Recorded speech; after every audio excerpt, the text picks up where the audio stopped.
갈라디아 3장 13절 14절 2절이 되겠습니다. 자, 그리스도께서 우리를 위하여 저주를 받은 바 되사 율법의 저주에서 우리를 속량하셨으니 기록된 바 나무에 달린 자마다 저주 아래에 있는 자라 하였습니다.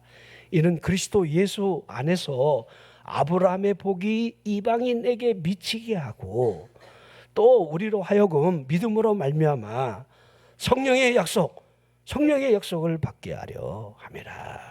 아멘. 자, 오늘 본문에 읽은 그대로 성령의 약속, 이 약속을 받게 하려는 그 의도로 이 말씀을 지금 쓰고 있다는 사실을 우리가 보는 겁니다. 자, 우리 예수 그리스도를 보십시오. 그분이 우리를 위하여 저주를 받은 바 되었다, 이렇게 우리가 지금 시작을 하는 이 말씀을 읽고 있는 겁니다.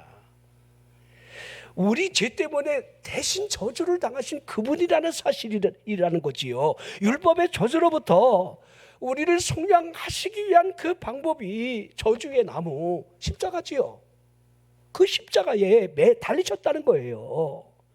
자, 이와 같은 사실은 이미 창세전에 예언되어 있는 아브라함의 복이 이방인에게 미치게 하시려는 하나님의 아들로 하여금 하나님의 화목 제물, 이게 여러분 창세기 3장 15절에 여러분 여자의 후손이 뱀의 이 후손의 머리를 깰 것임을 이미 하나님이 구원책으로 말씀하신 이 모습을 여러분들 아브라함을 통해서 하나님이 그 복을 미치게 하려는 그 의도가 있는 거죠. 아브라함이 구원받은 거 하나님이 아브라함을 무엇을 보면서 의롭다 여김을 주셨습니까? 믿음 아닙니까?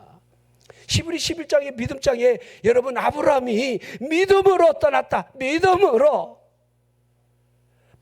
볼 수 없는 그 성을 바라보며 믿음으로, 전부 믿음으로, 그 믿음으로 구원받고 믿음 때문에 복을 받은 것이 아브라함이에요. 그래서 우리 믿음의 조상이라고 하는 겁니다. 믿음이라는 거예요. 그가 어떠한 행위를 통해서 여러분 이 아브라함의 아버지는 데라입니다. 이 데라는 이 당시에 우상 장사를 하던 우상의 앞잡이였어요. 그런 가정에서 하나님이 이 아브라함을 선택해서 하나님이 그를 불러내신 거예요.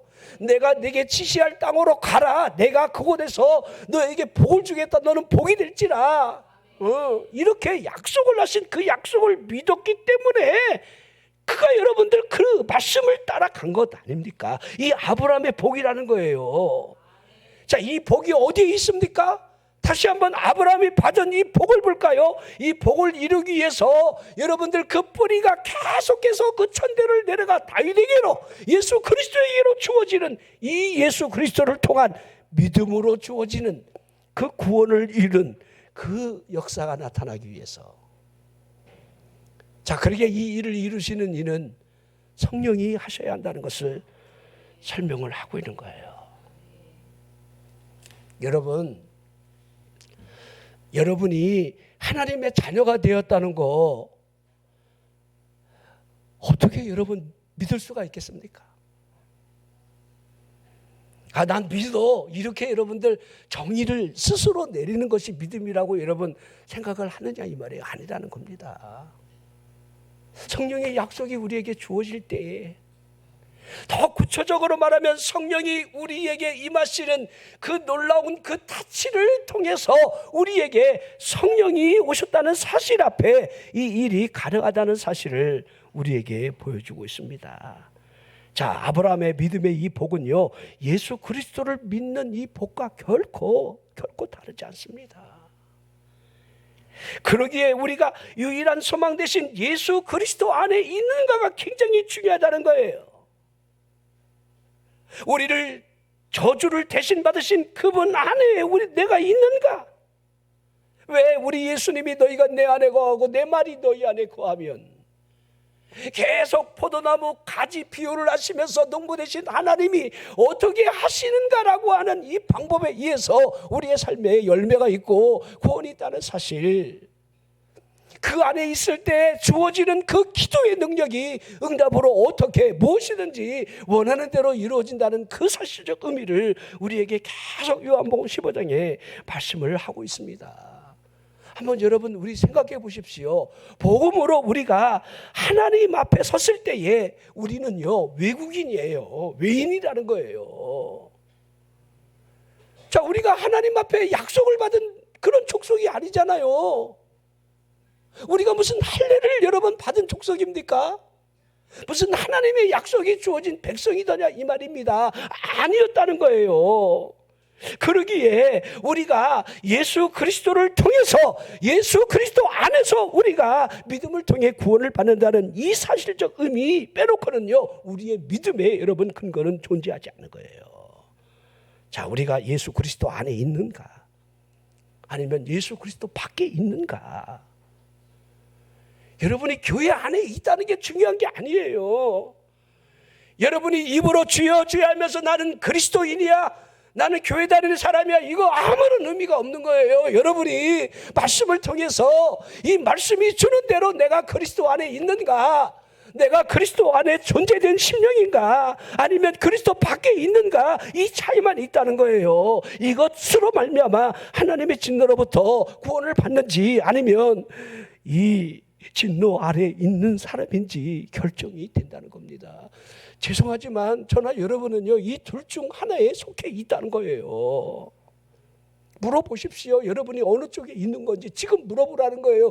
여러분 스스로가 답할 수 있잖아요. 나는 하나님의 진노 아래 지금도 있다라고 하든지 아니면 하나님의 진노에서 벗어났다, 난 내 안에 믿음이 있다, 이렇게 여러분이 이 물음에 대해서 여러분 솔직해져야 한다는 거예요. 우물쭈물 이렇게 넘어갈 일이 아닙니다. 그냥 대충 때우면서 여러분 이 영적인 일을 심각하게 받아들이지 않고 여러분 그날에 여러분 설 수 없다는 거예요. 만일이란 말도 쓰지 마십시오. 만일이 무슨 의미가 있습니까? 그런 말도 대답하지 마십시오. 정확하게 내가 그리스도 안에 있는가? 아니면 내가 그리스도 밖에 있는 영혼은 아닌가? 이 둘 중에 이 사실적 하나를 여러분들이 정확하게 대답을 해야 한다는 거예요. 여러분, 벨사살 왕은 느부갓네살 그 왕의 여러분 이제 후손이 되게 되는데, 하나님의 성전에서 사용하던 그 기구를 통해서 술잔을 기울임으로 말미암아 여러분 한 1000여 명 비빈들, 여러분들 화스러운 그 잔치 자리에 손가락 하나가 갑자기 나타나 벽에다가 메네메네 되기를 우바르신 이 글씨를 싹 쓰고 사라지는 그 모습이 완전히 잔치 자리를 얼음판으로 만들어 놓은 거지요. 여러분 생각해 보십시오. 갑자기 흥겨운 순간에 마치 술이 확 깰 것 같은 손가락 하나가 갑자기 붕 나타나 벽에다가 여러분 글씨를 쓰고 사라졌는데, 이 글씨를 다니엘이 해석하잖아요. 이죠. 메네메네 데겔 우바르신. 자, 이게 쉽게 말하면 하나님의 저울에 너를 달아보니까 너는 기준 미달이야. 하나님이 그러시는 거예요. 그리고 그 밤에 그 나라가 여러분들 메데파사에서 여러분들 나라가 멸망하는 거예요. 바벨론, 그 다음에 여러분 페르시아, 그 다음에 그리스, 로마, 이렇게 역사가 여러분 내려가는 그 환상을 그가 꿈을 꾼 그대로 여러분들 그 역사는 이 벨사살 왕이, 벨사살이라는 말은 누가 그러더라고요. 벨짓 하다가 사살당했다고.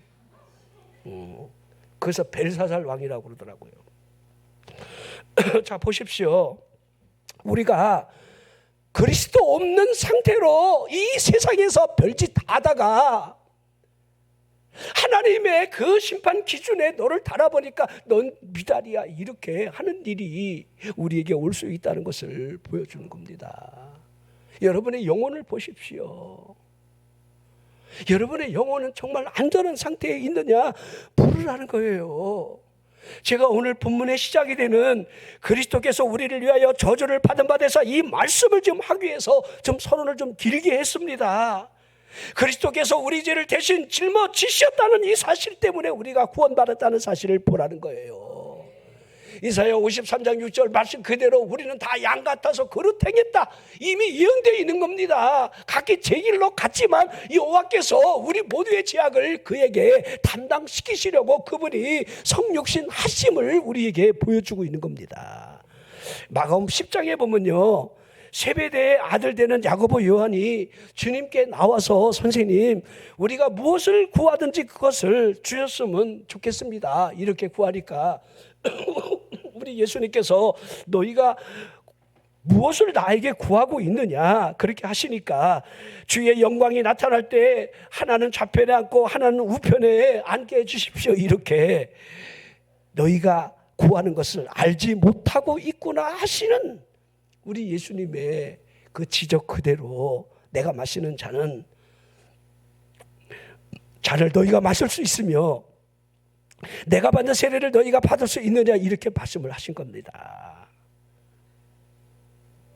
자, 우리 이 열 제자가 그 옆에서 야고보 요한의 말을 들을 때에 얼마나 화가 치밀었겠습니까? 그렇죠. 우리 빼놓고 지금 이 나라에서 여러분들 영광이 나타날 때 우리를 하나는 좌편에 우편에 지금 그들이 여러분들 그들 제자들 모두가 우리 예수님을 따르면서 바라보면서 얻을 권세, 그 권세가 하늘이 아니라 이 땅이라는 것을 그대로 여러분 보여주고 있습니다. 그렇죠?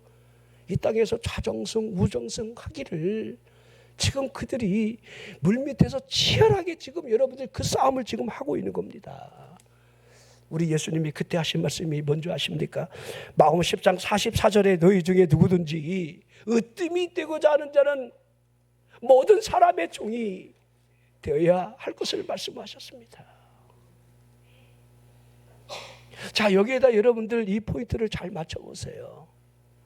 우리 예수님은 이 땅에 오신 이유가 십자가를 지러 오신 거예요. 자, 섬기러 오신 거지요. 마가복음 10장 45절에 인자가 온 것은 섬김을 받으려 함이 아닌 도리어 섬길 것을 자기 목숨을 다른 사람의 랜섬, 대성물, 속량을 위한 희생제물, 6월절에 마치 어린 양과 같은 그 피가 발라짐으로 그 피 때문에 저주의 신발이 넘어가게 하는 그 일을 위한 그분의 사역을 말씀을 하고 있습니다. 자, 오늘 읽은 그대로 우리를 위해 저주를 대신 지시러 오신 겁니다. 율법의 저주에서 우리를 속량하셨다. 율법의 저주. 율법의 저주가 뭐지요? 율법은요, 죄의 삭시 사망이라 선언하고 있는 거예요. 로마서 6장 23절이죠. 에스겔 18장 20절에도 범죄하는 그 영혼은 죽을 것이다 이렇게 선언을 하고 있는 거예요. 율법이 정해진 대로 실행하지 않을 때에 받는 그 저주, 이 저주가 여러분 율법의 저주인 거예요. 신명기 27장 26절에 보면 이 율법의 말씀을 실행하지 아니하는 자는 저주를 받을 것이다 할 것이요 모든 백성은 아멘 하라는 거예요. 자, 아멘 안 해도 여러분들 저주가 임해요. 이 율법의 말씀대로 행하지 아니할 때 저주가 임하는 겁니다. 갈라디아 3장 10절에 보면요, 무릇 율법 행위에 속한 자들은 저주 아래에 있다 하면서 기록된 바 누구든지 율법책에 기록된 대로 모든 일을 항상 어떤 일은 지켰는데 어떤 일은 지키지 않은 것, 이것을 말하는 게 아니라 모든 일 저주 아래, 행하지 않을 때 저주 아래에 있다. 그러기에 율법 행위에 속한 모든 사람은 이미 저주 아래에 있다 이렇게 말할 수가 있는 겁니다. 하나님이 말씀하신 대로의 이 율법을 모든 일에 항상 행하라 하고 있는 이 모습이 얼마나 두려운 일입니까? 자, 우리가 율법 아래에 있다는 사실을 기억해 보십시오. 저주 아래에 있을 겁니다. 자, 저주를 벗어나는 길이 있다라고 한다면 그러기에 하나님이 그 저주를 벗어나는 길을 제시하는 길로 갈 때에 벗어날 수 있다는 것이지요. 자, 십자가의 저주를 보십시오. 이것이 율법의 저주로부터 벗어날 수 있는 유일한 길임을 지금 말씀을 하고 있는 겁니다. 우리를 율법의 저주로부터 벗어나게 할 수 있는 유일한 그 길이 십자가에 그분이 저주를 담당할 것임을 위해서 그분이 이 땅에 오셨다는 거예요. 십자가를 보십시오. 저주의 나무라는 거예요. 죄의 대가를 치렀다라고 하는 그 증표가 이 십자가 위에 기록이 되어 있는 겁니다. 그러기에 저나 여러분의 영혼이 안전하다라고 하는 이 사실은 오로지 십자가에 있는 거예요. 십자가의 그 보배로운 피, 속량을 주는 그 피, 믿음 안에 흐르고 있는, 그러기에 여러분의 믿음이 그리스도 안에 있는가라고 하는 이 물음이 굉장히 중요하다는 겁니다. 자, 그러기에 본문에 읽었죠. 아브라함의 복이 이방인에게 비치게 하는 길, 그 길이 예수 그리스도를 통해 있다는 사실을 보여주고 있는 거예요. 자, 그러면서 또한 우리로 하여금 믿음으로 말미암아 성령의 약속을 받게 하려 함이라 하고 있습니다. 믿음으로, 믿음. 자, 믿음이 가리키는 것을 좀 잘 보십시오. 율법 행위에 속한 자가 아님을 분명하게 밝히고 있는 거예요. 자, 이스라엘 백성들을 보면요, 매일매일 그들의 삶이 율법 행위에 매여 있다는 것을 우리는 잘 알 수 있습니다. 참 힘들었을 것 같아요. 그러기에 여러분들 자꾸 이렇게 편법이 자꾸 동원된 거지요. 편법에 여러분들 또 지킬 행동에 대한 이 범위가 자꾸 넓어지는 거죠. 안식일을 거룩하게 지키라. 그 끝이에요. 그런데 안식일에 대한 이 부칙을 그들 스스로가 613가지를 만드는 거예요. 스위치 한번 키면요, 이걸 다시 끄는 게 일이에요. 어디 밖을 나가도 몇 걸음을 걸어가면 안 되고, 다 이렇게 613가지의 부칙을 정해놓고 안식일을 지키게 했습니다. 이게 얼마나 힘들었겠습니까? 그러니까 이것이 법이다 아니다 옳다 그러다 이와 같은 여러분들 상황으로부터 여러분 그 율법을 정해놓고 나는 죄인이 아니야, 넌 죄를 졌어, 이 모습이 얼마나 그들을 힘들게 했는지는 여러분 상상이 가능한 겁니다. 누가복음 18장에 보면요, 부자 청년 관원이 나오는데 이 관원이 예수님 발 앞에 갑자기 엎드리면서 선생님, 내가 어떻게 하여야 구원을 받겠습니까? 그렇게 질문을 하는데 예수님께서 내가 생명에 들어가기를 원한다면 계명을 지키라. 우리 예수님이 그렇게 하신 거예요. 계명. 그러니까 어떤 계명을 지켜야 합니까? 그랬더니 우리 예수님이 자, 1계명에서 4계명에 대한 이 철저한 종교인의 모습을 하고 있는 그의 모습을 보면서 하나님의 관계된 이 계명은 절대 언급을 안 했어요. 자, 그러기에 여러분들 5계명부터 쭉 부모부터 여러분 살인, 간음, 도둑질, 거짓 증언, 이 이웃사랑에 대한 이 말씀을 너 지키면 된다 이렇게 하니까 이 청년이 어릴 때부터 이 모든 계명을 지켰다는 거예요. 이거 대단한 일입니다. 그렇지요? 그래요, 안 그래요? 우리 안식일 하나 지키는 것도 어려운데 이 청년은 하나님을 경배하고 섬기는 것 빼놓고도 육신으로 할 수 있는 그런 모든 계명들을 어릴 때부터 철저히 지켰는데 뭔가 영생에 대한 꺼름직한 것들이 그 안에 남아 있었던 거예요. 근데 우리 예수님이 계명을 쭉 설명하는데 어려서부터 다 지켰습니다.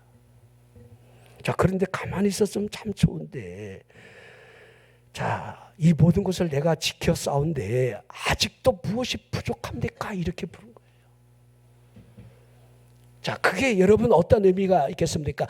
아직도 자신의 영혼 안에 흐르고 있는 부족함이 있음을 지금 고백하고 있는 거예요. 그때 우리 예수님이 마음 10장 21절에 보면 이렇게 기록되어 있어요. 예수께서 그를 보시고 사랑하사. 여러분, 이 단어를 그냥 가볍게 생각하지 마십시오.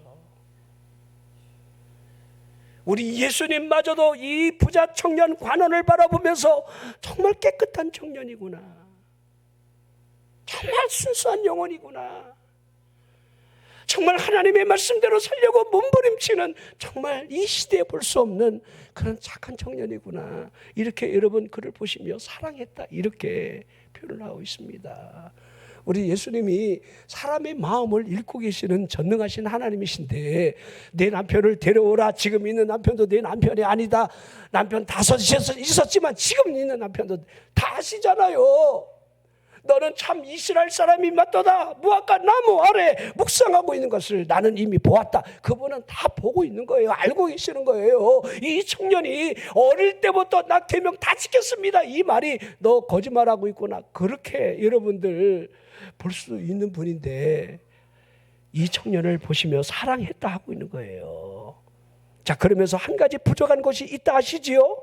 가서 내게 있는 것을 다 팔아 가난한 자들에게 나눠주고 나를 따르라 하셨습니다. 여러분, 우리 예수님이 나를 따르라 했던 것도요, 이게 굉장히 놀라운 축복의 말씀이에요. 많은 사람들이 내가 주를 따르겠습니다 할 때 우리 예수님이 거절하는 방법으로 여우도 굴이 있고 공중에 나는 새도 거처가 있건만 인자는 머리 둘 것이 없다. 이렇게 나를 따르지 말라. 너 나 따르면 힘든 삶이 펼쳐지는 거야. 나 따라다니며 기적이 일어나고 사람들이 막 밀치면서 나 호산나는 그 소리만이 들리는 게 아니야. 우리 예수님이 따른다는 그들을 전부 여러분들 내쳤어요. 근데 이 청년은 너 나눠주고 다 팔아 가난한 자들에게 나눠주고 나를 따르라 이렇게 하셨는데 이 청년은 큰 부자이었기에 이 말씀을 들을 때 힘이 근심을 했습니다. 자, 그때 우리 예수님이 그를 바라보시면서 재물이 있는 자가 하나님 나라 들어가기가 얼마나 어려운지, 낙타가 바늘귀로 들어가는 것보다 부자가 하나님의 나라에 들어가는 그것보다 쉽다 이렇게 하신 거예요. 자, 여러분 생각해 보십시오. 자, 이 말씀을 듣는 그 옆에 사람들이, 제자들이 누가 그러면 구원을 얻을 수 있겠습니까? 대물은 거예요. 그때 여러분 이렇게 말씀하시지요. 무릇 사람이 할 수 없는 것을 하나님은 하실 수 있느니라. 하나님의 은혜가 주어진다는 것을 보십시오. 긍휼이 풍성하신 하나님이 우리를 사랑하신 그 큰 사랑을 좀 보십시오. 허물로 죽어있던 우리를 그리스도와 함께 살리신 그 은혜를 한번 생각해 보라는 거예요. 우리를 여러분 얼마나 사랑하시면 그 사랑 때문에 우리가 여러분 구원을 받은 거예요. 우리가 부자 청년과 비교해 볼 때에 정말 우리가 여러분들 어릴 때부터 계명을 철저하게 지키려고 몸부림을 짓던 그런 깨끗한 영혼이냐 이렇게 묻는다고 한다면 그 누가 여러분 자신 있게 말할 수가 있겠습니까? 더욱이 내게 있는 거 다 팔고 가난한 자들에게 나눠주고 나를 따르라 그런다고 한다면 여러분들은 어떻게 하시렵니까? 자, 제가 율법책에 기록된 내용에 대한 이 말씀을 잠깐 설명하다가 좀 곁으로 빠졌는데요. 자, 그러기에 율법의 내용대로 항상 모든 일을 행하지 아니하는 영혼에게 저주 아래 있을 것임을 율법책에 이렇게 기록이 되어 있다는 거예요. 우리가 하나님의 말씀, 계명에 대한 이 말씀을 읽는 것만으로도 우리 영은 떨릴 수밖에 없는 거예요. 그렇죠? 율법의 호통소리가 들려지는 것 같을 때에 우리 영이 얼마나 두려움을 느끼겠습니까? 우리가 하나님의 계명된 말씀으로부터 우리가 견뎌낼 수 있는 자신이 결코 없다는 사실이지요. 하나님의 그리기의 심판대 앞에 서서 삶에 대한 심판이 주어진다라고 한다면 제가 예상해 볼 때에 자, 나에게 무슨 심판장이 필요하겠습니까? 내 스스로가 고소인이 되어서 너 죄인 맞잖아 그러면서 지옥으로 걸어갈 텐데, 양심 스스로가 증인될 때에 정죄함을 받는 길에서 누가 여러분들 피할 수가 있겠습니까? 양심이 우리를 지적하고 있는데 그 누가 하나님 앞에 서서 죄와 사망의 법으로부터 벗어날 사람이 있겠느냐 이 말입니다. 그리스도 밖에 있는 사람이라고 한다면 정죄 외에는 다른 길이 없다는 겁니다. 그러기에 그리스도 안에 있다는 사실이 중요하다는 거예요. 그리스도 안에. 자, 믿음으로 그리스도 안에 우리가 거하는 그 방법이 주어진 거잖아요. 그것이 영접이라 이렇게 기록이 되어 있는 겁니다. 받아들인다는 거예요. 나를 구원하실 그분을 믿음으로 주 예수여 오시옵소서, 내가 환영합니다, 인정합니다, 당신이 내 죄 때문에 속량을 위한 제사함을 주기 위해서 십자가를 지심으로 말미암아 내가 깨끗해지고 구원받은 거 믿나이다. 영접하는 자고 그 이름을 믿는 자들에게는 하나님의 자녀가 되는 권세를 주셨다. 이 권세가 주어졌다는 사실이 보여지는 데에 달려있는 겁니다. 자, 그분의 피로 말미암아 속량이 되었다. 믿음으로 주어진 그 의로움으로 말미암아 우리가 저주 아래 있지 아니한다라고 하는 이 사실적 의미가 얼마나 믿고 있는 데에 달려있는 겁니다. 그러게 로마서 8장이 굉장히 중요해요. 로마서 1장부터 7장까지는요, 모든 죄에 대한 죄인이 사망의 길을 간다는 것을요 쭉 설명하면서 그렇게 8장에 여러분들 그리스도 안에 있는가를 우리 사도 바울이 묻고 있는 거예요. 누구든지 그리스도 안에 있으면 결코 정죄함을 받지 않는다는 사실 앞에, 자 2절에 그러죠. 이는 그리스도 예수 안에 있는 생명의 성령의 법이 지금 우리를 지배한다는 거지요. 율법의 저주가 우리를 이끌어가는 게 아니라 생명의 성령의 법이 우리에게 적용되는 거예요. 사망, 죄와 사망의 법에서 우리를 진정한 해방을 주었다는 이 말씀을 지금 선언하고 있는 겁니다. 죄와 사망의 법 아래 아직 있는 영혼이라고 한다면 정죄함이 선고되는 순간부터 지옥의 불길 아래 떨어져야 한다는 겁니다. 자, 물론 사람들이 저주 아래 놓여 있는 채로 여러분 살아가면서 아직 지옥에 떨어졌다 이렇게 말할 수는 없습니다. 그러게 지금이 중요한 거예요. 내가 그리스도 안에 있는가? 예수 그리스도 안에 흐르고 있는 생명의 성령의 법이 나와 여러분 적용이 되고 있는가를 우리 스스로 자꾸 물으라는 겁니다. 저나 여러분이 언젠가 죽음이라는 문턱 앞에 서 있게 될 텐데, 영원이라는 잠을 자기 위한 마지막 임종의 순간을 우리가 맞이하게 될 텐데, 임종의 순간에 말을 하고 싶어도 한마디 말을 하려 애를 쓴다 할지라도 한마디 제대로 말할 수 없는 순간이 우리에게 다가올 텐데, 목구멍으로부터 거친 숨소리가 육신의 마지막을 지금 지적을 할 텐데, 육신의 눈으로부터 죽음이 다가오며 육신의 모든 창들을 닫아 버린다면 우리에게 주어지는 것은 빛이 사라졌다는 그 사실일 겁니다. 그때가 중요한 거예요. 죄와 사망의 법이 나를 적용되며 이끌어갈 것인가, 아니면 예수 그리스도를 믿는 그 믿음 안에 정죄함이 사라진 채로 생명의 성령의 법이 우리를 이끌어 가느냐에 달려있는 거예요. 여러분 스스로 물어보십시오. 여러분들이 주님 앞에 나올 때마다, 하나님 앞에 나올 때마다 여러분들이 내가 그리스도 안에 있는가, 그리스도 밖에 있는가, 이걸 묻는 거예요.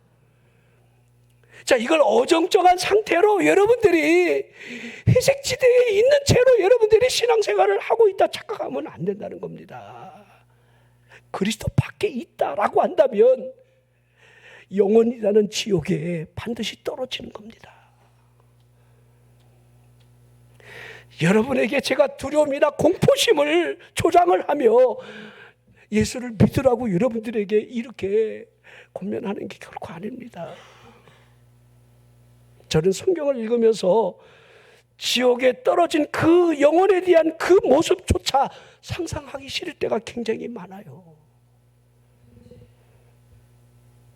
가보지 뭐, 가보세요 한번. 그렇게 여러분 담대하게 지옥을 돌파하고 싶다면 한번 가보세요. 한번 죽는 것은 사람에게 정한 이치를 하셨고 그 후에 심판이 있을 것을 말씀하셨는데,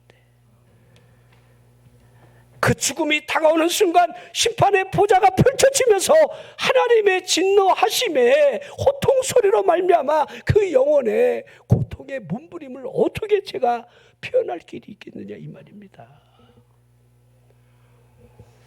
아방이 전쟁을 앞두고 불길한 예언을 하던 미가야 선지자를 매질을 합니다. 그를 감옥에 쳐넣고 비웃었음을 우리 성경이 말씀을 하고 있는데, 여러분, 그의 예언대로 이 아방이 전쟁을 치르며 갑옷술기 사이로 화살이, 우연히 쏜 화살이 그의 심장을 꿰뚫고 들어가 그가 여러분 죽음 앞에 섰을 때에 미가야 선지자를 이 나쁜 놈아 이렇게 비웃을 수가 있겠느냐 이 말입니다. 네 말이 맞았구나. 저 가짜 선지자들, 저 새끼들 내가 가서 다 죽였어야 되는데 억울하다. 그들에게 개구리형이 들어갔다잖아요. 개구리형. 노아의 시대의 사람들을 볼까요? 하나님이 물로 심판한다라고 하는 구원의 방주를 짓기 위해서 저 산속에서 바닷가에 짓는 것도 아니고 산속에서 바보 노아, 미친 노아, 치맥기가 충만한, 또 그걸 믿고 따르는 저 노아의 식구들 얼마나 바보스러운 행동을 하고 있습니까? 저나 여러분이 하나님의 말씀대로 마지막 때를 기다리며 믿음으로 산다고 행하는 모든 모습이 안 믿는 사람이 볼 때는 바보스럽게 여길 수도 있습니다. 그러나 하늘에 홍수가 쏟아지는 그날, 그 비가 그냥 비가 아니라는 거. 하나님께서 큰 기쁨의 문을 열으실 때에 숨어있던 그 물들의 지면으로 솟구쳐 나오는 그 홍수를 바라보며 노아의 말이 사실이었구나. 그때도 노아를 비웃었겠습니까? 여러분에게 하나님의 구원 계획에 대해 말씀을 계속해서 드리는 이유는 제가 여러분에게 꿈을 꾼 내용을 지금 설명하려고 하는 그런 말이 아닙니다. 저도 어려서 예수를 믿었는데요, 그냥 교회가 좋았어요. 우리 할머니가 믿는 그 예수 그리스도. 또 교회를 가면 그렇게 좋더라고요. 어떤 분은 절가를 가면 그렇게 좋다고 그러는데 난 교회를 가면 그렇게 좋더라고요. 근데 설교가 여러분들 내 안에 믿어지거나 들려지거나 그런 경험은 단 한 번도 없었어요. 그러게 목사님이 설교하는 게 너무 솔직히 짜증났어요. 그래서 내가 어떨 때는요, 내가 목사가 돼갖고 내가 설교를 혹시 짜증나게 하는 건 아닌가. 또 목사님 요새 설교가 너무 짧아졌어요, 이런 사람은 나를 너무 괴롭히는 거고요. 그 본인만 좋은 거지 다른 사람들은 길다 느낄 수도 있잖아요. 다 다를 텐데. 근데 제가요, 성령의 약속된 그 은혜가 내 심령을 만져줄 때에 저는요, 하나님이 그때 살아계셨다는 사실이 눈에 보이기 시작한 거예요. 하나님의 살아계심. 여러분 한번 물어볼게요. 여러분 하나님이 살아계신다고 믿으세요? 그러면 성경이 약속한 이 약속대로 지금 이 인류가 마지막을 향해 가고 있다는 이 종말을 여러분 믿느냐 이 말이에요. 그걸 믿는다라고 한다면 이 믿음의 증언을 설교자가 여러분에게 대신 들려주고 있는 거예요. 제가 여러분들 꿈 얘기를 하는 것도 아니고 여러분들에게 예수를 잘 믿으라고 협박하면서 공갈 여러분 치는 거 결코 아닙니다. 두려움의 이야기를, 지옥에 대한 이야기를 자꾸 없는 얘기를 꺼내갖고 여러분 그렇게 조장하는 게 아닙니다. 하나님께서 말씀하신 그 사실이 그대로 여러분 우리 앞에 조만간 일어날 겁니다. 지금 이구동성으로 여러분 온 세상은요 종말을 말하고 있어요. 기후학자들도 그렇고요. 지금 여러분 이 지구상에 일어나는 이 종말의 징조들은요 자꾸 넘치고 있어요. 여러분은 왜 못 보십니까? 올해 여러분들 우리나라에도 이 온도가 40도 평균 또 50도 이렇게 육박할 수도 있는 그런 날이 올 텐데 에어컨 지금 세일할 때 빨리 사두세요.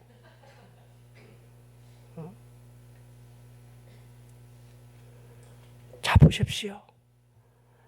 우리가 예수님께서 죽으셨다가 다시 살아나심을 믿는다라고 한다면 이와 같이 예수 안에 사는 자들이 하나님께서 그와 함께 데리고 오시는 그 날이 온다는 사실을 지금 보여주고 있는데, 그날 주께서 호령과 천사장의 소리와 더불어 하나님의 나팔 소리로 치니 하늘로부터 강림하는 날이 올 것을 이미 예언하고 있는 겁니다. 자, 그때 이런 일이 일어납니다. 그리스도 안에 죽은 자들이 제일 먼저 일어나게 되고요, 연이어 살아남은 사람들이 그들과 함께 구름 속으로 끌어올려져 공중으로부터 주를 영접한 날이 온다, 이렇게 말씀하고 있는 겁니다. 자, 이거 이미 성경에 예행 연습한 사람들이 있어요. 이게 에녹이에요. 300년 동안 하나님과 동행하다가 하나님이 그를 죽음을 보지 아니하고 끌어올려져 올라가는 거예요. 하나님이 그를 죽음을 보지 않고 끌어올려져 하나님 앞에 올라갔다 하고 있는 거고요. 또 한 사람이 있죠. 이 엘리야가 불수레와 불말들이 엘리사와의 사이를 갈라놓은 채로 해오리 바람에 의해서 여러분들 올려간 거예요. 우리가 불병거 타고 잘 있거라 얘들아, 이게 아니고 해오리 바람이에요. 정확히 보세요. 나도 불병거 타고 가는 줄 알았어. 그러니까 목사인데도 성경을 얼마나 자세히 안 보면, 그래서 요새는 제가 습관적으로요, 성경을 자꾸 자세히 보는 습관이 생겼어요. 근데 내가 얼마나 엉터리였는지를. 그러니까 부흥에서 부흥사들이 하던 잘못된 그 소리가 나를 세뇌시켰다는 사실을요, 깜짝깜짝 놀랄 때가 많아요. 내가 자세히 보니까 이제 자세히 보는 거예요. 아, 이때도 불수레와 불말들은 엘리야와 엘리사 사이를 지금 싹 갈라놓고는 해오리 바람이 그를 태워서 하늘로 올라갔다, 이렇게 기록이 되어 있습니다. 자, 그날이 우리에게 온다는 거예요. 이와 같은 비슷한 날들이.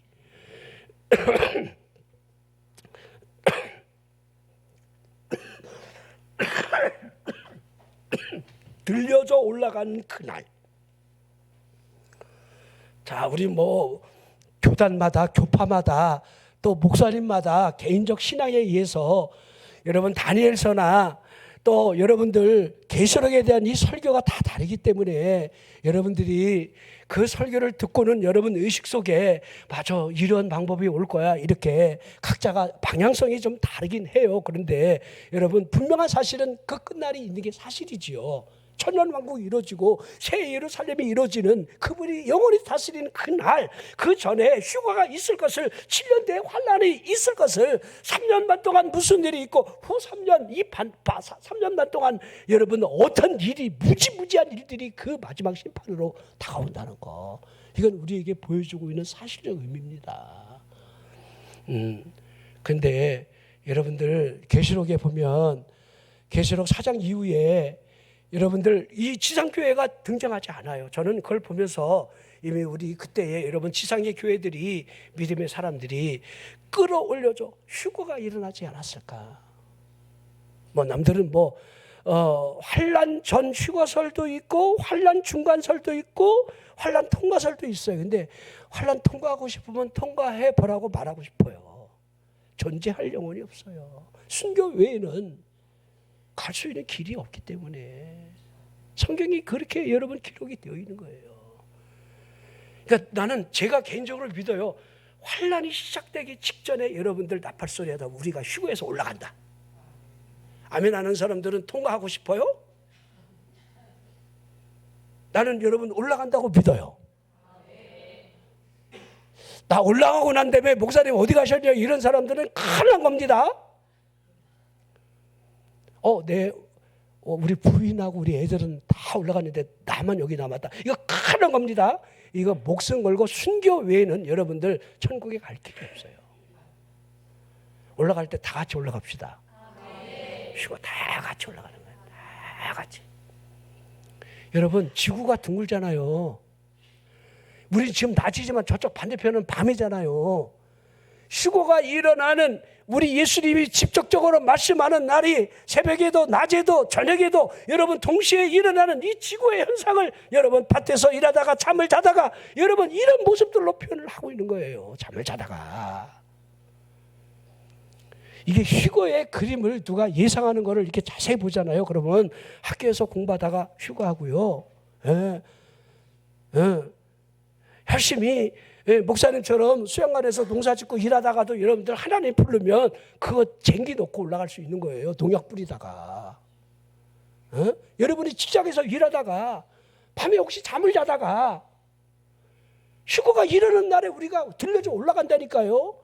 근데 어떤 사람이 못 올라가는 거 가만히 보니까 나이트클럽에 가 있는 사람들, 노래방에서 엉덩이 흔들고 탬버린 흔들면서 춤추고 있다가 이런 사람들, 요새 우리 청년들이 흔히 말하는 그 클럽에 가 있다가 그런 사람들 못 올라가는 거예요. 그게 깨어있는 모습이 아니잖아요. 나 우연히 갔다 그런 말도 하지 마십시오. 어쩌다 간 건데 그런 말도 하지 말고요. 그날이 도적같이 이른다는 이 말씀을 우리에게 하소이기 때문에 우리는 깨어 있으라는 거예요. 자, 구름 속으로 올라가는 그들의 모습을 좀 바라보십시오. 그들이 누구겠습니까?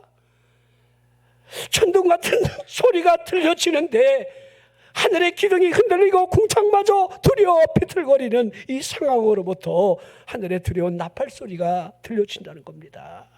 천상의 그 나팔 소리, 온 천지를 뒤흔들 만한 그 소리가 들려집니다. 나팔 소리가 들리는 것을 바라보니 그분의 오시는 모습이 보여집니다. 그분입니다. 십자가 위에서 양손 양발에 그 허리에 창을 깊이 찔리셨던 그분, 그러게 마태복음 25장에 인자가 자기 영광으로 모든 천사와 함께 온다 하시면서 자기 영광의 보좌에 앉으신 채로 모든 민족을 그 앞에 모으면서 각각 구분하는 일을 하신다, 이렇게 여러분 기록이 되는 거예요. 구분한다. 무엇을 구분한다는 겁니까? 목자가 양과 염소를 구분한 것처럼 구분한다는 거예요. 양은 오른편으로 가라, 염소는 왼편으로 서 있어라. 양들에게 심판하시는 그분의 소리가 들려지기를 내 아버지께 복받은 자들이여 그러고, 염소에게는 저주를 받은 자들아 나를 떠나 마귀와 그 사자들을 위하여 예배돼 영영한 불 속으로 들어가라, 이렇게 한다는 겁니다. 심판의 왕 되신 그분이 그분의 얼굴에 진노의 구름을 모은 채로 그 이마로부터 심판의 벼락이 쳐지는 날이 그 날이라는 겁니다. 자, 예수님께서 심판당하는 그들에게서 자신을 멸시한 사람들을 쳐다보고 하시는 말씀들이 여러분들 염소를 향한 말씀이라는 거예요. 내가 감옥에 있을 때 너 뭐했니? 내가 굶주렸을 때 너 뭐했니? 내가 헐벗었을 때 너 나한테 뭐했니? 지금 그런다는 거지요. 하나님의 말씀으로부터 외식하며 심판하는 신앙의 껍데기만을 지닌 채로 입술로 주여 주여 하는 그런 사람들은 그날 주님이 나 너 몰라 그렇게 하신다는 거예요. 말씀 10장 21절 말씀 아닙니까? 나더러 주여 주여 하는 자가 천국에 들어갈 것이 아니요 오직 아버지 뜻대로 행하는 자라야. 아버지 뜻대로 행한다는 게 뭡니까? 하나님의 말씀대로 살아간다는 거잖아요. 하나님의 말씀대로. 하나님의 말씀이 우리에게 무엇을 말씀하고 있습니까?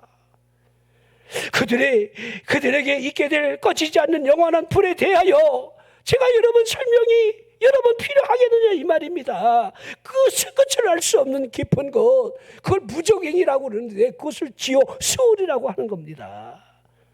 영혼이라는 파멸된 깊은 구덩이가 무엇을 의미하는지, 영원한 사망으로부터 가게 될 이 지옥이 어떠한 곳인지에 대해서 적어도 여러분 예수를 믿는다라고 한다면 조금이라도 늘 좀 인식하고 살아가야 한다는 거예요.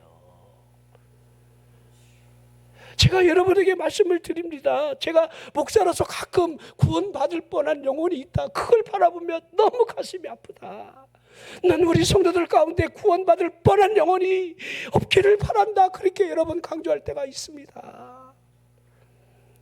지옥은 가면 안 되잖아요. 우리 지옥만큼은 여러분들, 우리 자녀들이, 우리 가족 구성원이 가게 해서는 안 되잖아요. 오늘 본문 말씀하신 그대로 그리스도께서 우리를 위해 저주를 받으셨다 하고 있는 이 이유를 좀 보십시오. 율법의 저주를 그분이 속량을 위해서 당하신 사실, 그것이 십자가라는 말입니다. 저주 아래 있다는 말이 무엇입니까? 정죄를 받았다 그 말이지요. 여러분 한번 스스로 물어보십시오. 여러분의 행위로 말미암아 구원받을 만한 것이 있느냐 한번 물어보라는 거예요. 여러분 스스로가 난 구원받을 만큼이 그래도 좀 깨끗하게 살았어, 이렇게 자신 있게 말할 수 있겠습니까? 에? 여러분 마음속에 평안이 존재하지 않는데 내 스스로 체면을 건 채로 나는 평안해. 여러분 이렇게 아무리 여러분 내 스스로에게 말을 한들 평안이 여러분 주어지는 건 결코 아닙니다. 그건 일시적인 체면이지요. 죄를 지은 채로 율법이 정하고 있는 이 정죄함이 있는데 어떻게 여러분들 난 정죄함 없어 이렇게 여러분 말할 수 있겠느냐 이 말이에요. 죄의 삭은 사망이에요. 범죄하는 영혼은 죽으리라, 이렇게 여러분 하나님은 말씀하고 있는 거예요. 그러기에 죄로부터 하나님의 진노를 피할 수 있는 길이 있다는 겁니다. 그것이 우리의 구주가 되시는 그분이라는 거예요. 왜 내가 곧 길이요 진리요 생명이라 하셨습니까? 나로 말미암지 않고는 아버지께로 올 자가 있겠느냐 되묻고 있는 거잖아요. 없다는 거예요. 그분이 내가 곧 길이요 진리요 생명이라 하심을 보십시오. 여러분이 한번 생각해 보십시오. 내가 하나님의 아들이다, 내가 너희의 죄를 구원하려고 십자가를 졌다라고 말하는 저분이 여러분들 하나님이 아니면 여러분 사기꾼이든지 정신병자일 수밖에 없어요. 그런 분들은 여러분 따로 격리시켜갖고요 보살펴 줘야 되는 거예요. 우리 예수님을 보라는 거예요. 그분의 삶을 좀 보십시오. 여러분이 성경을 읽으면서 슬쩍만 여러분 스쳐 지나가는 하나님의 그 의도를 안다라고 한다면 십자가가 무엇을 의미하는지, 우리를 구원하기 위해서 그분이 어떤 행위를 했는지를 우리에게 그대로 보여주고 있습니다. 나무에 달린 자마다 저주 아래 있다는 사실을 알면서 그분은 십자가 위에서 못 박혀 돌아가신 거예요. 우리가 받아야 할 그 저주입니다.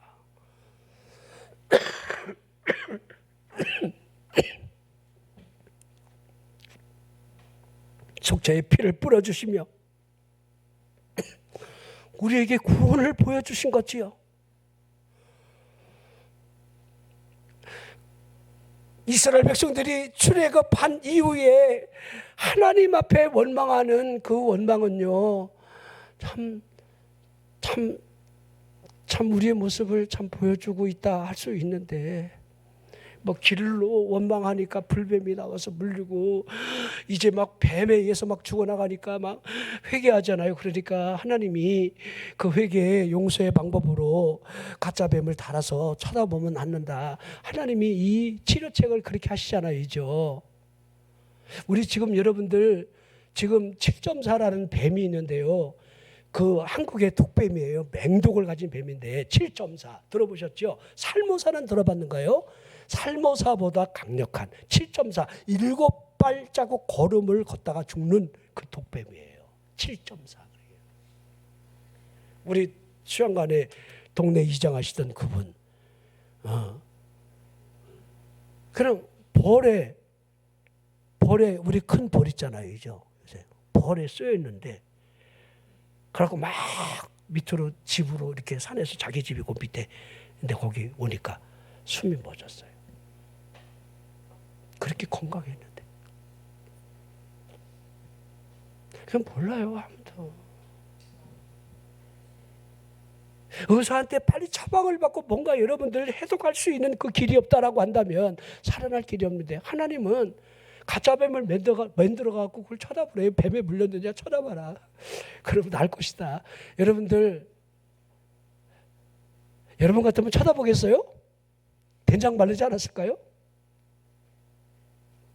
아니면 여러분 그 독을 빼내려고 여러분들 칼로 여러분 찢어내고 막 빨아내고 막 여러분 살기 위한 몸부림을 치지 않았을까요? 쳐다본다고 아이고 참 말도 안 되는 소리를 하고 있네. 우리 보세요. 예수 믿으면 구원받아요. 아이고 말도 안 되는 소리 하고 있네. 뭐가 다르겠습니까? 쳐다보면 낫는데, 예수를 믿으면 구원받는데, 저주의 나무에 달리신 그분을 바라보고 믿으면 구원을 받는데, 성경이 그렇게 말씀하고 있다는 거예요. 우리 영혼 안에 그분의 피가 발라져 있다라고 한다면 우리는 안전한 겁니다. 그분이 우리가 당할 저주를 그 저주의 나무에 대신 달리셨다는 사실을 이렇게 말씀하고 있는 겁니다. 이것이 하나님께서 죄인을 구원하시려는 하나님의 구원 계획이라는 겁니다. 자, 하나님이 이와 같이 그 아들로 말미암아 저주를 대신 지게 하셨는데, 여러분, 하나님이 어찌 여러분들 인간을 다시 저주를 내릴 수가 있겠느냐 한번 생각해 보십시오. 자, 믿음의 이와 같은 사실이 전부라는 사실을 보여주고 있습니다. 자, 이것은요, 이제 성령의 약속에 의해서 우리에게 확실하게 증언되고 있는 거예요. 자, 이제 여러분 스스로 물으십시오. 이제 결론을 내리겠는데요, 여러분 안에 성령의 타치가 이만큼 중요해요. 갈라디아 4장 6절 굉장히 중요합니다. 너희가 아들이냐가 먼저 중요해요. 여러분이 믿음을 통해서 하나님의 자녀가 되었는가? 나는 하나님의 백성이다. 나는 하나님의 자녀가 되었다. 너희가 아들이므로 아들이냐를 물으십시오. 그리고 그 하나님이 그 아들의 영을 우리 마음 가운데 보낸다는 사실을 보라는 거예요. 아들이냐 이것이 끝이 아니라 하나님이 그 아들의 영을 우리 마음 가운데 보낸다는 거예요. 그러므로 말미암아 그 성령으로 말미암아 우리 눈이 열려져 하나님이 아빠 아버지라는 사실이 믿어지고 이제 부르짖게 된다는 거예요. 아빠 아버지, 아빠 아버지, 아버지, 하나님 아버지. 여러분이 하나님이 아버지라 믿는 그 신앙의 눈이 열려진다라고 한다면 신앙의 90%는 이미 완성되어 있는 거예요. 여러분, 하나님이 아버지가 맞아요? 안 하면 옆집 아저씨 같아요. 우리 은우가요, 우리가 절반은 우리 송씨의 피를 갖고 태어난 저 손주잖아요. 두 번째 아이는요, 당당하게, 할아버지 당당하게 그래요. 장난감 사주세요. 당신은 할아버지가 아니냐. 할아버지 파리바게뜨 가셔야 됩니다. 그리고 저녁에는 오면요, 여기 CU 가야 됩니다. 여러분, 만약에 우리 은우가 옆집 아저씨한테 파리바게뜨 가달라, CU 가야 되겠다 그러면요, 얘를 좀 돌봐달라고 엄마한테 얘기할 겁니다. 그렇죠? 할아버지잖아요. 제가 여러분 결론적으로 그 얘기 하는 거예요. 하나님의 아버지가 맞습니까? 하나님이. 뭐가 힘들어요? 아버지하고 구하세요. 그렇죠? 너희가 내 안에 거하고 내 말이 너희 안에 거하면 무엇이든지 원하는 대로 구하라. 그리하면 이루리라. 그렇죠? 너희가 아들이지 않느냐. 하나님이 그 아들의 영을 너희 마음 가운데 보내시는데, 여러분 마음 가운데 하나님의 아들의 영, 보혜사, 성령, 진리의 영, 그 영이 우리 안에 타치한 모습이 오순절날 그 모습하고 다르지가 않다는 거예요. 성령님 오시옵소서. 내 눈을 열어 보게 하소서. 깨닫게 하여 주시옵소서. 나도 여러분 그런 특별한 날에 특별한 집회를 통해서 성령님이 내 안에 들어오실 때에 내 눈이 열리기 시작했고, 제일 먼저 성령님이 타치하니까 제일 먼저 내가 제일이구나 이 사실 앞에, 그리고 내가 믿음으로 구원받았다. 천국과 지옥이 확 믿어지면서 하나님이 내 아버지가 되더라고요. 아버지, 아버지, 아버지, 아버지, 아버지, 아버지. 여러분, 하나님 아버지가 얼마나 여러분 굉장한 분입니까? 예? 그 바다도 그냥 갈르시잖아요. 그냥 배 갈르듯이 그냥. 그렇죠? 마음에 안 드는 것들은 그냥 풍랑해갖고 그냥 제비뽑기 당첨돼갖고 그냥 물속에 집어넣고는, 물고기 뱃속에 집어넣고는 기회도 주시고, 하나님이 하시는 방법, 여러분이 삶을 살아가는 모든 방법을 보세요. 하나님의 자녀가 맞다라고 한다면 하나님이 여러분들을 이렇게 하나하나 이렇게 다 작업하고 계셔요. 여러분이 욕과 같은 시험은 받지 않겠지만은 조그만 그 시련이 올 때에 그것 때문에 여러분 쓰러지고 자빠지고 넘어지고 일어나지 못하고 그러지 말라는 거예요. 그 뭐가 대단하다고. 어려워요. 그럼 라면 먹으면 되잖아. 뭐가 뭐 죽을 일이에요. 아파트 팔아 그러고 운막에 살면 되잖아. 우리 지하실에 살아도 행복했어요. 뭐가 여러분들 이따기 곳이 전부 있냐. 여러분들 그렇게 쩔쩔매고 두려워하고 떨고 그럽니까. 떨 일 아니에요. 그리고 야고보 1장에 너희가 여러 가지 시험을 만나거든 온전히 기쁘게 여기라. 기뻐하래. 오히려 그 믿음의 시련이 너희를 온전하게 만든다는 거예요. 온전하게. 여러분을 좀 보십시오. 여러분의 믿음이 온전함을 위해서 하나님이 시련을 준다는 거. 그 시련이 올 때에 여러분들이 할 수 있는 일은 인내한다는 거. 인내. 왜? 하나님을 믿으니까. 하나님이 함께 선을 이루신다는데 하나님 이 일을 통해서 하나님이 하시고자 하는 일을 하십시오. 나는 믿습니다. 아버지 나 죽이려면 죽여요. 그러라는 거예요. 나 죽냐 네 새끼 죽지 이렇게 대들란 말이야. 하나님 앞에. 그런 자신감을 가져가라는 거예요. 하나님이 살아계시니 안 계시니 역사가 하시니 어떠느니 하나님 계시면 이런 일이 일어날 수 있느니 이런 소리 하지 말고 하나님이 계신다면 이것과 같은 일이 왜 일어납니까? 열조석이 왜 죽습니까? 왜 그렇게 재산은 다 약탈당합니까? 하나님이 계신다라고 한다면 부인은 왜 가출합니까? 왜 친구들로부터 조롱을 받으며 살아가는 것이 이게 인생이냐 이 말이에요. 아니라는 거예요. 그런 가운데도 하나님만 바라봤던 인내하는 그 욥이 마지막 욥기 42장에 그 결말이 어떠한지를 우리에게 야고보 5장 13절이 말씀하고 있는 거예요. 자, 제가 오늘 성령의 약속이라 이렇게 하면서 설교의 결론을 내리겠는데요. 이거 쭉 지금 아직까지 한 2장 남아있는데 제가 설교를 좀 길게 했습니다. 그러게 이제 한마디로 결론을 내리는데 여러분이 의지할 그 은혜는 성령의 능력이에요. 성령님 도와주세요. 우리가 성부, 성자, 성령 삼위에 대한 이 모습이 여러분들이 삼위가 하나라는 거예요. 그걸 잘 오해할 때가 있는데 성령 하나님은 동일한 하나님이에요. 근데 그 하나님이 우리 안에 오셔서 우리를 감동을 주고 이끌어 가신다라고 하는 이 말씀을 하고 있는데 여러분들이 성령의 그 약속을 따라서 우리를 구원의 길로 그분이 이끌어 갈 텐데 결코 흔들리는 믿음이 아니라 약속을 믿는 믿음.